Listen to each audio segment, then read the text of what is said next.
Panginoon, gawin mong ligtas ang aking araw at ng aking pamilya. Panginoon, maraming salamat sa mga bagong blessings na hatid ng araw na ito. Alam ko, Lord, na marami ka na namang pagpapala na ibibigay sa akin.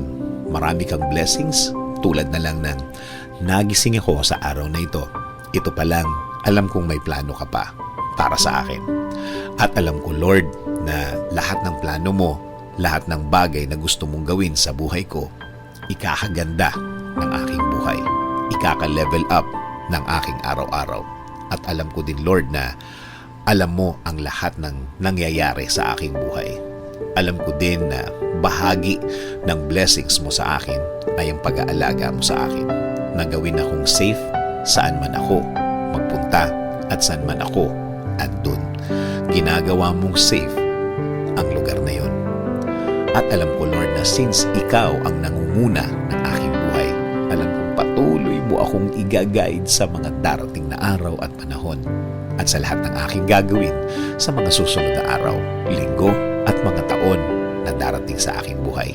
Kaya ngayon, Lord, kasama po ng aking dasal na ito na alagaan at protektahan mo din ang aking pamilya, Lord.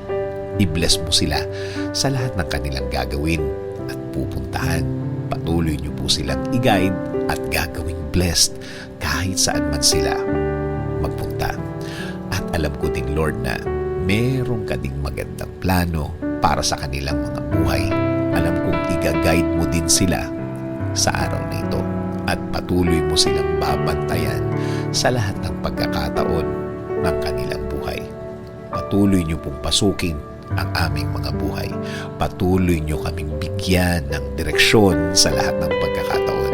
Ilagay niyo po sa aming mga buhay ang mga tamang opportunity sa aming mga daan. Bigyan niyo din po kami ng guidance sa lahat ng aming gagawin sa araw na ito at sa mga susunod, mga gagawin na nakaayon sa inyong plano, Lord, para maging pleasing po sa inyo ang aming buhay. Gawin niyo rin pong ligtas ang mga biyahe na gagawin namin sa araw na ito. Ilayo niyo po kami sa mga masasamang pangyayari na pwede naming ikapahamak. Ilayo niyo rin po kami sa mga taong gumagawa at nagpaplano palagi ng masama sa kanilang mga kapwa. Huwag niyo pong hayaan na matupad ang masamang nasa isip nila. Lord, kayo na din po ang bahala sa aming bayan. Ilayo niyo po ang aming bayan sa kahit na anong sakuna. Paunlarin niyo po ang bansang Pilipinas at lagi